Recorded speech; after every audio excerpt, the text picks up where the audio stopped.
Yeah, just for the record, this is all like, these aren't undocumented migrants, right? These are documented migrants that went through the process of documentation with the Customs and Border Patrol. Like, they did the proper, they went through the proper protocols.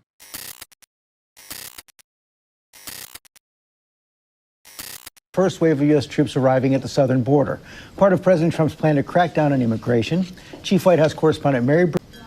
Good morning, George. While immigration was central to President Trump's campaign, and this morning his administration is eager to show he is following through, signing a flurry of executive orders sending troops to the southern border and highlighting ICE raids. Along the southern border this morning, signs of President Trump's long-promised crackdown on immigration. Unironically, having Ospreys anywhere near the southern border is infinitely more dangerous than a million Guatemalan migrants with AR-15s coming through, okay? Having multiple Ospreys at the southern border, oh my lord, you're gonna kill so many goddamn soldiers, dude. That's crazy. Ospreys go one way, baby, and that's boom, okay? That's down. I'm literally in the country right now where famously one of them was downed like a couple months ago, okay? Ospreys are even worse than Black Hawks. No disrespect to Boeing, okay? It is a very cool looking craft, okay? It's a very cool looking aircraft. The reality of the matter is it has too many points of failure, okay? It is far too complicated to maintain, and it is far too complicated for upkeep, and therefore, because of its like insane design, they constantly fall and constantly kill soldiers. Okay, they're incredibly expensive, and they kill soldiers all the time. Okay, it does look cool. It's literally, I mean, look, I'm telling you, it is worse than the Black Hawks. Black Hawks, in many instances, fail due to user error. Okay, they have issues as well. But the Osprey is notorious. Like, I mean, dude, look at this. Look at this list, dude. Like, that is a completely unacceptable number of incidents. Yeah, Ospreys escort Air Force One, I know. Yeah, when you get on an Osprey, you gotta pray, baby. It killed 31 people while in prototype stage. Feels bad, man. It can't auto-rotate like a helicopter. It can't glide like a plane. Yeah, it is the worst of both worlds, right?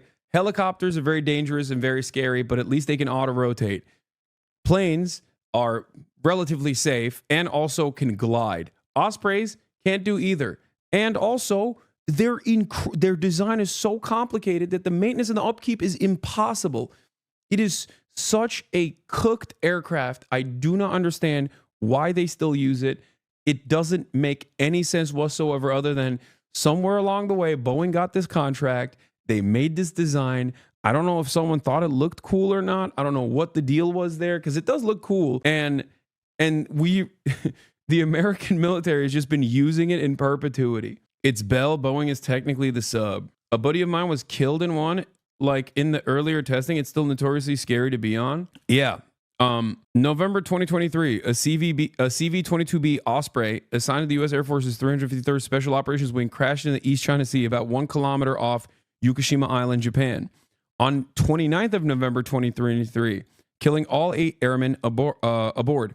The Osprey, based in Yokota Air Base in western Tokyo, was flying from the Marine Corps Air Station in Iwakuni in Yamaguchi Prefecture to the Kadena Air Base in Okinawa. Okay?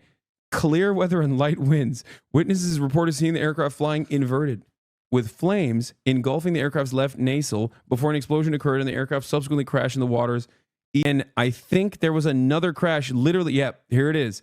Months before, an MV-22B Osprey belonging to the 1st Marine Aircraft Wing crashed on Melville Island, Australia on 27th August, killing 3 Marines. Nacelle, not nasal, nacelle. Wait, hold on, where is it? Bro, watch Star Trek? I have not watched Star Trek.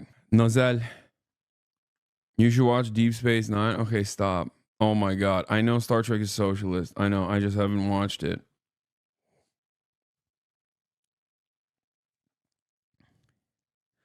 I just don't know They got the rotor thing down and went not complicated enough. It should fold up like a transformer too. It looks sick. Like I will give the American military credit for making a very cool looking aircraft. Okay? But it is a Marine killer through and through. Responsible for I mean, I guess like Black Hawks are more common, and even then Ospreys are per capita. I feel like Ospreys probably fall and have more accidents. Maybe I just have a selection bias. As the 1,500 troops sent to the border begin their new mission.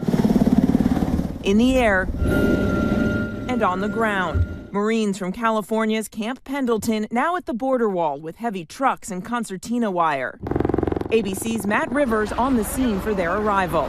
So right there, part of the very first steps of the U.S. military being deployed down here, those taking off from Camp Pendleton, making their way down here to the U.S.-Mexico border. The troops deployed to address what Trump has declared is a national emergency. What exactly do you want them to be doing right now? Making sure that the border is safe and secure and that criminals don't come into our country. The surge in forces comes as the situation on the border has improved steadily since former President Biden announced new asylum restrictions last spring. Encounters between Border Patrol and migrants down 60%. Immigration a top issue in Trump's campaign. The White House now eager to show they're delivering. Across the country in major cities like Boston, New York, and Newark, some communities rattled by ICE raids. The Newark mayor saying he will not stand by idly while people are being unlawfully terrorized. Trump has promised the largest mass deportations in American history. But sources tell ABC News these appear to be routine immigration raids that have been customary for years. Trump has also signed an executive order to end birthright citizenship, even though it's protected by the 14th Amendment. That's a good one. Birthright. That's a big one. But yesterday, a federal judge in Washington temporarily halted the order. Judge John Kuhnauer, appointed by President Reagan, calling it blatantly unconstitutional. Obviously, we'll appeal it. They put it before a certain judge in Seattle, I guess, right? And there's no surprises with that judge. And President Trump is getting a boost from Congress for his immigration agenda, passing the Lake and Riley Act, which will require federal officials to detain migrants with a past of violent crimes, of course, named after the 22-year-old Georgia student who was killed by an undocumented migrant. That bill now making its way to the president's desk. It is set to be the first piece of legislation he signs in his second term, George. And Mary, the president also says he's going to release any remaining files on the Kennedy and Martin Luther King assassinations. The president yesterday signing an executive order to declassify all of the records related to these three assassinations that gripped the nation. President RFK, Senator Robert Kennedy, and Martin Luther King Jr. The president saying, quote, their families and the American people deserve transparency and truth. He is now giving the director of national intelligence just a few weeks to review and declassify this material. George. Mary Bruce, thanks very much. New images coming into CNN shedding light on the speed of President Trump implementing his immigration agenda. The White House has just released these images, migrants lined up, handcuffed, and led onto a military aircraft. We should note CNN cannot independently confirm the details because our crews were not there on the ground when these images were being captured. CNN White House correspondent Priscilla Alvarez is here to talk about this. Priscilla, what are we learning about these flights? And we should note, we were just showing this a few moments ago, those images were tweeted out or posted by the White House press secretary. So this is coming from the White House. That's right. This is part of their show of force after the president signed his executive order declaring a national emergency at the U.S. southern border. Now, if we can bring the photos up again, because I do want to point out what's different here. It is the use of military aircraft that marks a difference from the way this was handled before. Now, you see there a line of migrants. They are arrested as they, or rather they are handcuffed as they are boarding the plane. That part of this is actually quite typical when it comes to immigration and customs enforcement and the way that they would board one of their deportation flights. But again, what is notable in this image is of that military aircraft. Now, I am getting some details from a Homeland Security official who tells me that it was about 75 to 80 migrants from Guatemala, and they were bound for Guatemala. We are now getting updates from an organization on the ground in Guatemala that is putting out stills of these arrivals. So this story is quickly developing. But in addition to that, we also know they were recent border crossers. So they were in Border Patrol custody and they were in the El Paso sector. Now, the Pentagon has said that they were sending this military aircraft to El Paso and to San Diego. So we'll see if more of these flights continue. But Jim, just to broaden this out a little bit, the situation at the U.S. southern border is relatively quiet, far more than it was even over the last several months. So about 1,100 to 1,300 people crossing a day versus the 4,000, 6,000 and up that we were seeing in recent years. So this is an effort to really clamp down on the U.S. southern border, even as border crossings where they are right now are lower than they were in recent years. Interesting. All right, Priscilla, stay with me. I want to bring in CNN contributor and New York Times journalist Lulu Garcia-Navarro. Lulu, good to see you. Your reaction to seeing these photos from the White House, they say deployed for these deportations. And I guess one of the things that we should talk about, shouldn't the White House or the administration be giving some kind of access to independent journalists so we can witness this firsthand as opposed to getting these takeouts from the White House? I mean, I think press access for this is going to be... They're literally only going to give it to Fox News. The only time they've given exclusives on these raids is state media. That's it. They've only given it to Fox News. Interesting. Very important. But I think we also need to really try and get context and understand what is happening and what is different than what we are seeing before. Immigration and Customs Enforcement, ICE, came out with a statement that said that they had arrested 538 people yesterday. And that is about double what we have seen previously. So indeed, we are now seeing stepped up enforcement. This is a really good flex exercise, by the way. Put your foot on an elevated place like a couch. Put a pillow on the where your knee would land, and just push forward. Really good for your hip flexors, especially if you sit a lot. Because if you have lower back pain, oftentimes it's because your lower back is taking on too much of the weight of your upper body, and your hip flexors are probably too tight because you're sitting all the time. So putting them in an uncomfortable stretch position is a good thing. Let me see if I can show it. Hold on. Ooh.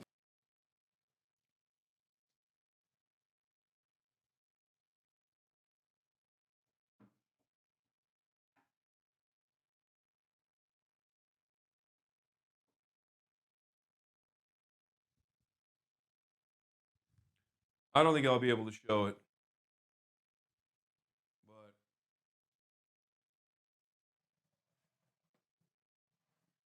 move the chair here. Put the pillow where your knee would land and put your foot on the chair and get down like this.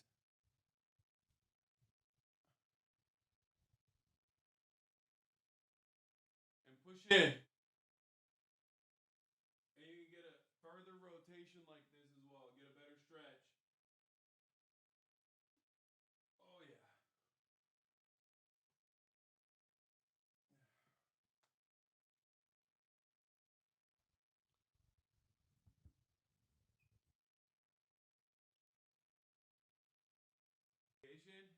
I'm not doing Bulgarian split squats or anything. I mean, it's similar to that. This is just simply a stretch exercise, and the reason why I'm doing it because I sit and I have a little bit of lower back pain from bad posture, and that bad posture is most likely reinforced because I sit down all the time. There has been some allegations that they are going into private places and not using warrants. That is illegal. So again, is that different? What are we seeing that is actually different? And that's going to be the thing that's going to tell us if this is actually effective, who they're targeting, and where are they targeting people. One of the concerns about this is that they're really going to be targeting people in blue cities and blue states. That is different than what we saw during the first Trump administration, where they were doing raids in North Dakota and red states and rural areas. This seems to be targeted in places that are blue states. So what does that tell us? Does that tell us that this is politically motivated, that they're trying to instill fear in immigrant communities in blue areas as opposed to red areas? You know, all of these things, as we're looking at this enforcement operation, we have to really think about what it means and what is the administration actually trying to achieve. Yeah, we're going to be talking about what took place in Newark, New Jersey in just a few moments. But Lulu, I do want to ask you, the president has ordered the Pentagon to surge 1,500 active military troops to the southern border. We're also seeing these new images of military support away from the border. These are from Camp Pendleton in California. These are from New Mexico, some other images we can show you. And we're now learning that more soldiers are preparing for possible deployment to the border. And so, I mean, Lulu, this is something that, is a bit of a departure from what we've seen in the past, and that this is a very militarized looking deportation operation, mass deportation operation. What do you think? I mean, this is very unusual. This is not the purview of the United States military. They don't have the training for it. But this is what the Trump administration is doing to try and bolster their capacity to deport people, because they haven't gotten more money from Congress for this. They don't have more ICE agents. And so they're trying to pull in other agencies to get involved in this deportation operation. But this is where I think the Trump administration has to be careful, because, recent polling shows that there's overwhelming support for deportation of illegal immigrants, immigrants that are here that don't have documentation. There is overwhelming support for deporting immigrants who have criminal convictions, but there is not overwhelming support for using the U.S. military. 62% of Americans oppose separating families, something that the administration says that they're going to do. 59% are against using the U.S. military. And so, this is not popular with the American people. So they have to be careful. Yeah, and Priscilla, you were just saying a few moments ago that the numbers are down right now. So, I mean, I guess just to be a skeptic here, couldn't somebody ask the question, well, why not just use ICE resources here? Is the military being used here as part of a shock and awe sort of propaganda campaign? Well, to Lulu's point, we have to identify what's different. And the U.S. military on the U.S. southern border is not different. There are already 2,200 active duty troops who were helping support the border mission. And now it's more of a numbers game. So sending more resources down to the U.S. southern border, our understanding is they don't have law enforcement authority. So what they're doing is a lot of assistance when it comes to operational readiness, augmenting air operations, and doing a lot of behind the scenes work when it comes to assessing intelligence. So we do have to discern that there is truth to the fact that the military was already there to assist Border Patrol, because the resources provided by the federal government are strained and over the years have been overwhelmed. But what the Trump administration is doing is putting more of those Pentagon resources there as a show of force, as a show of them clamping down on the southern border.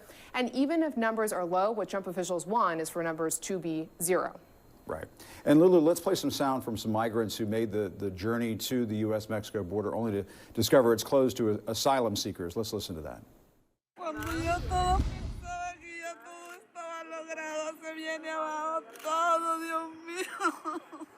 ¿Qué va a pasar? Me viene y me pregunta qué va a pasar. ¿Qué respuesta le doy yo a mi niño? No tengo ninguna respuesta, porque no sé qué va a pasar con nosotros en la calle. Con este cierre era la única vía que teníamos una manera de llegar legalmente. Yeah, just for the record, this is all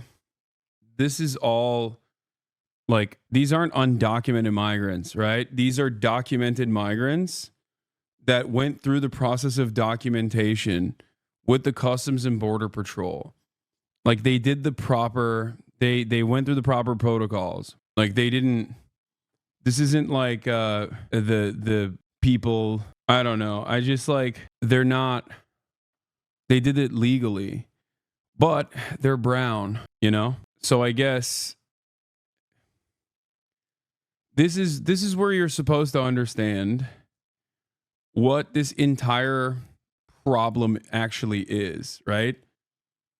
This is a perfect example of this.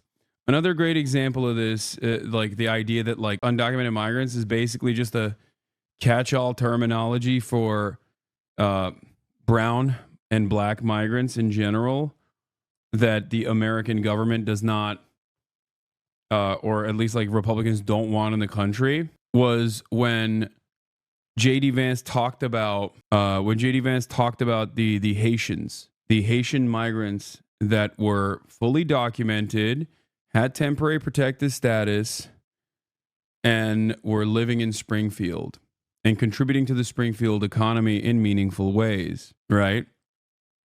Those guys weren't undocumented migrants, but they were called illegal aliens over and over again. Why were they called illegal aliens? Because the reality of the matter is both sides, and virtually everyone, every politician at least, understands the truth. The truth that there isn't any difference between an undocumented migrant and a documented U.S. citizen or a documented migrant in general. The only difference is paperwork, okay? That's the only difference. It's just paperwork. And obviously, the Republican Party has shown once again that that paperwork won't stop them from, changing their legal status and forcibly pushing them out of the country. That's it. So this conversation is not about violent crimes and the apprehension of violent criminals. Although there are, of course, undocumented migrants, just like natural-born U.S. citizens, or even documented immigrants that do crimes. They're human beings, after all. Every human being has the capacity to do violence. But the reality of the matter is that undocumented migrants and documented non-citizens, documented immigrants are responsible for significantly less crime per capita than natural-born U.S. citizens are. So that one is already, that concept is already built around a lie. And we also realize that the issue is not about the legal process in which people come into the country through, considering that this is also a legal process. So there's got to be a separate reason for why. There's got to be a separate reason for why they want to do these apprehensions. And I think it's because this is inherently white nativist. And it's not necessarily because these people that are at the top are card-carrying white nationalists who want to, who secretly say the 14 words or whatever. Some are like that. Stephen Miller. Okay. But I think many other people in power just simply use the pre-existing racism and white supremacist opinions to their advantage to consistently undermine the migrant workers coming into the country in an effort to maintain a two-tier labor structure, knowing full well that there is always going to be a flow of people that come in. And as long as they are kept undocumented, they can be easily swept away when companies see fit. Because if you truly, truly, truly wanted to address this issue, if you were a real racist, right? 100%. You're like, I am invested in making America as white as possible, right? If you were a real racist, like a card-carrying racist, you wouldn't go after the undocumented migrants. I mean, you would down the line, but you would actually start off with the companies that hire undocumented migrants. And you would actually create very, very strict rules, not just simply a slap on the wrist, but very strict rules and very strict penalties for hiring undocumented migrants. Okay? Yes, the Oregon racism method. Exactly. When Oregon was designed, it was technically an abolitionist state. Why? Because people that moved to Oregon wanted it to be a white state, as in they did not want black people, even as slaves, to be around them. This is why slavery was not allowed in Oregon. If you're a real racist, that is the step that you would take. Like a real racist. You know what I'm saying? And that's precisely what I think shows the true intentions of the modern Republican Party. This isn't to say that they aren't racist. Of course they are, right? Many people are. At best, they're just careless about the livelihoods and the humanity of all of these people coming into the country from Latin American countries, from China, and many other places. But it's important to understand the true purpose of this. As long as you keep a steady flow of migration that is always going to happen because of our destabilizing efforts in Latin America and South America, and also because of climate change, creating ecological disaster, destroying agricultural work, and further destabilizing these already crippled economies, you are always going to have a steady flow of migrants coming into the United States of America. And you can't recognize their humanity, because if you recognize their humanity, more people will say, oh, we should just document them. I don't understand what the big deal is. Okay?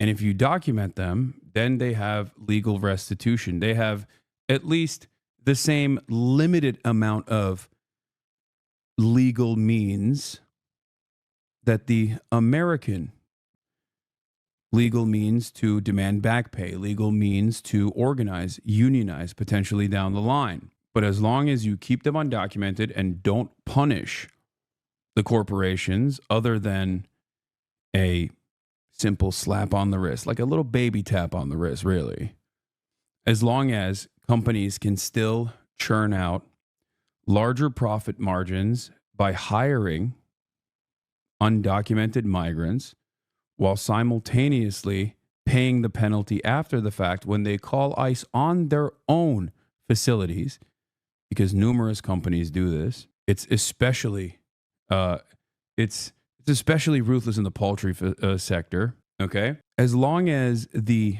penalties that you pay to the government is minuscule in comparison to the profits that you get from undocumented migrants rather than a documented labor force, they'll still keep doing it. And the only way to continue having this cycle is by beefing up a healthy dose of white nativist propaganda, constantly dehumanizing migrants, claiming that they are responsible for incredible crimes, violent crimes, heinous crimes all the time.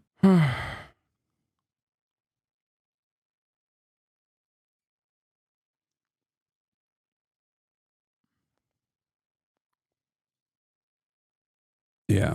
Got footage from inside this event. They admit the bill is 100% meant to scare immigrants and beg the crowd to urgently convince your people to not leave Florida since folks in the agricultural industry are mad workers are leaving. The hypocrisy is so brazen and disgusting.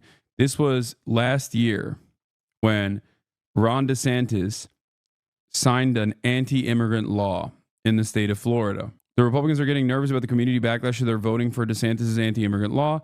They are hosting this event to lie and spin. Folks should go and make sure these politicians hear from people who are angry about the damage they've done. The implications of the Florida law SB 1718. Here's what they said. This bill is 100% supposed to scare you.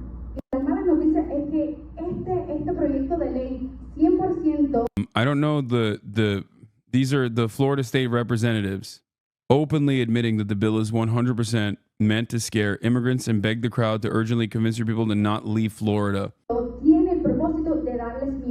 I'm a farmer, and the farmers are mad as hell. Yo soy un agricultor y los agricultores están bien bravos. We are losing employees. They're already starting to move to Georgia and other empleados y se están mudando a otros estados como Georgia.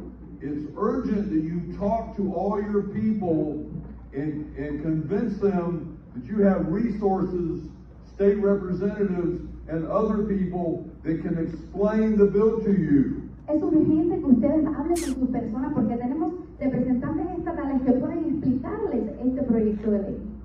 We had the best president in my life the last 30 years, and I'm still supporting Donald Trump. I love my governor. He's the greatest governor. He's the greatest governor in. Yeah.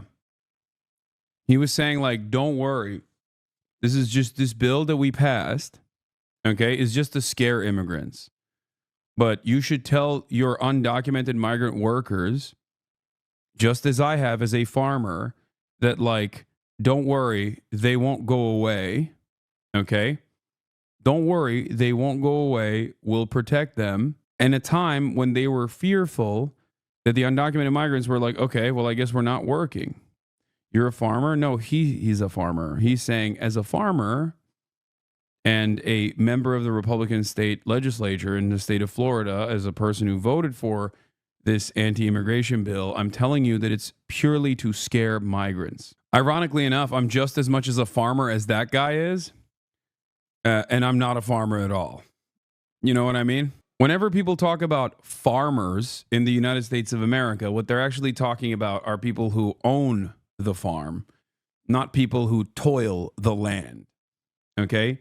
When you're actually talking about the people working in the agricultural side of the business, it's almost entirely comprised of undocumented and documented migrant labor. Okay? Whether it be states like California or Texas or Florida, the overwhelming majority of the land is toiled by undocumented laborers and migrants in general, migrants who are also documented on work visas and migrant worker visas. This happened in Alabama in the past as well. If the government truly was operating on pure white nationalist sentiment, like, neo-Nazi style, what they would end up doing is actually punish the business owners. Like, if they truly wanted it to be uninhabitable for undocumented workers, then that's what they would do. They would punish the business owners so that the business owners did not hire any undocumented laborers. Okay? If the penalty for a crime is actually cheaper than doing the crime itself, then you're basically saying, no, keep doing the crime. Okay? It might as well be called a what's a term I can use here? Like a reset fee.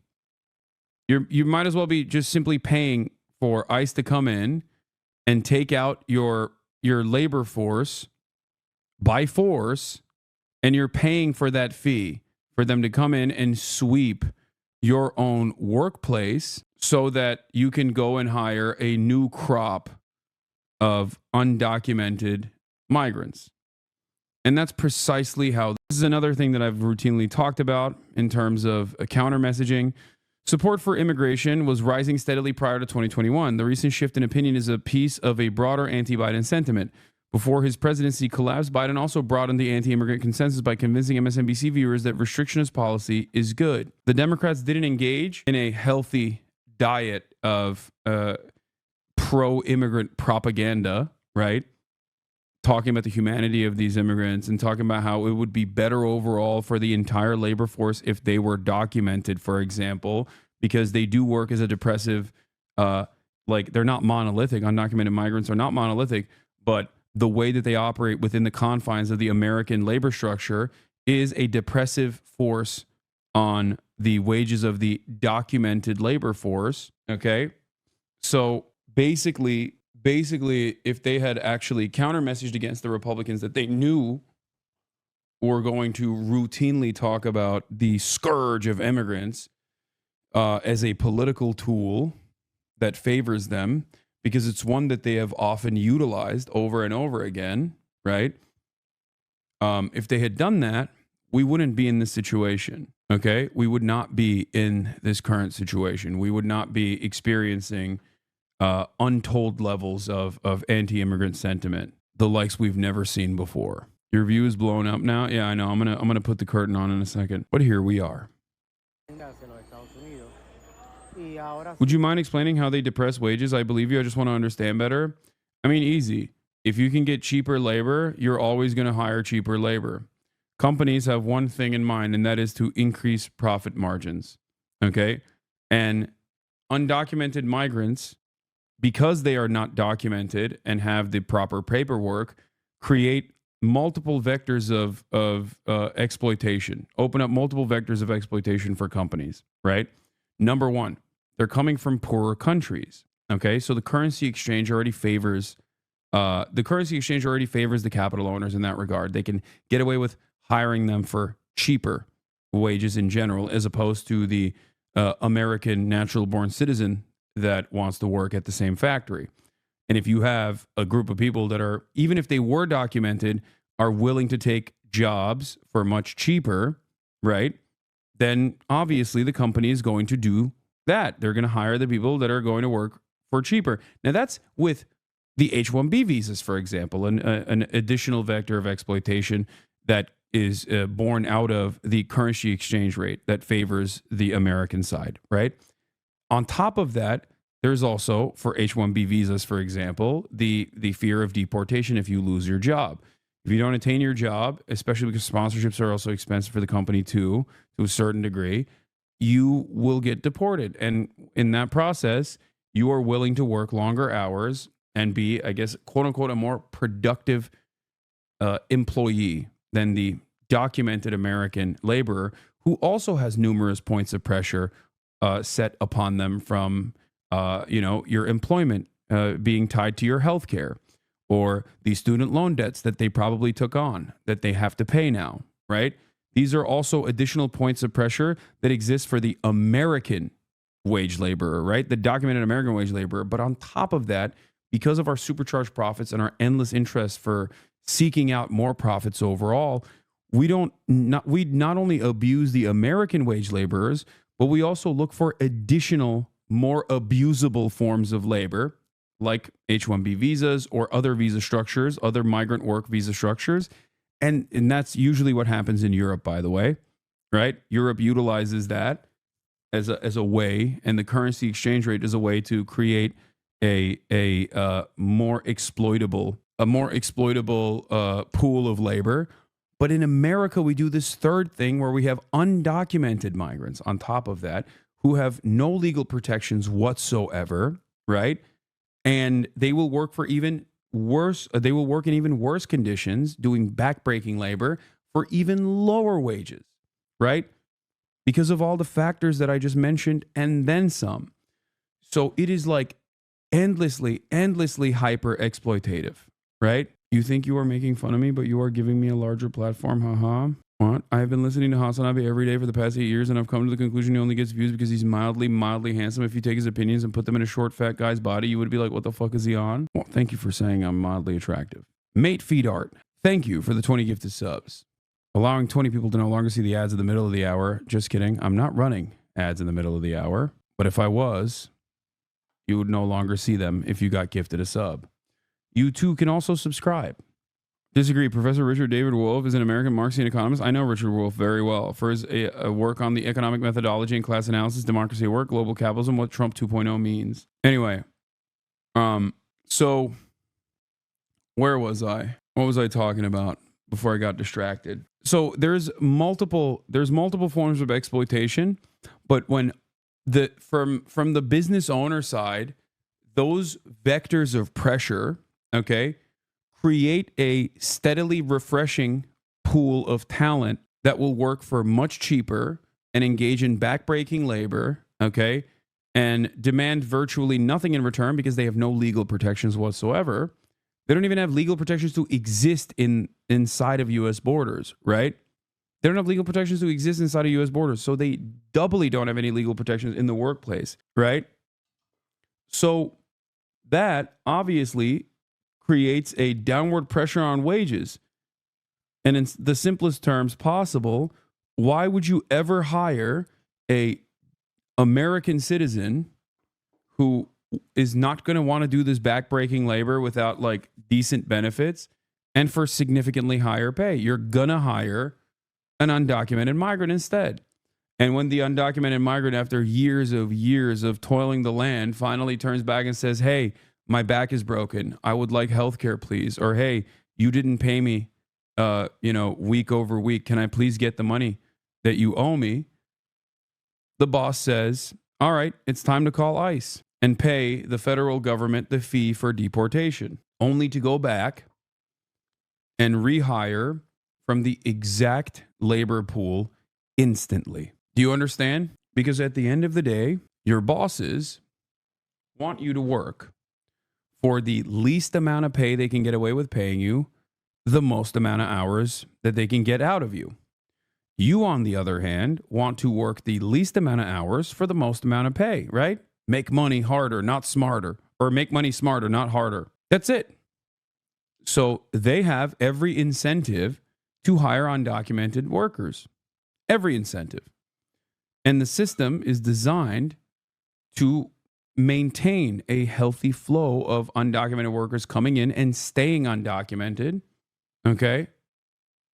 So that they can be endlessly exploited, chewed up, and spit out once these bosses no longer have use for them. It's a disgusting process. Completamente en vano el sacrificio que hemos hecho para salir de nuestros países. Hemos tenido que atravesar miles de países para llegar, ¿entiendes? Eso ha sido un golpe muy duro. Yeah, I mean, Lulu, this is a reminder of the human toll of all this. I mean, that is the central reminder of all of this. There are people who have come to this country, and they did come in the right way. They actually followed the guidance of the previous administration. Hasan, you promote terrorism to your community. Shut the fuck up, you good for nothing degenerate. Hasan, calling other people Nazis but promotes terrorism is crazy. I do not promote the American military actions in the Middle East, nor do I actually promote the Israeli state actions. So no, I don't promote terrorism. Yeah, but that's cool that you think that, I guess. Just as I've said, that was the Asmongold take on you this morning. Oh, that's funny. That's, I mean, a classic. Yes, I know. I promote terrorism because the people that we terrorize are human beings, and I say that they're human beings. And when you terrorize human beings, they inevitably want to fight back, and that's understandable, offering context to why people resist against American empire. So I am promoting terrorism. Got it. I doubt Asmongold said that, though. They waited their turn. They put their information into an app.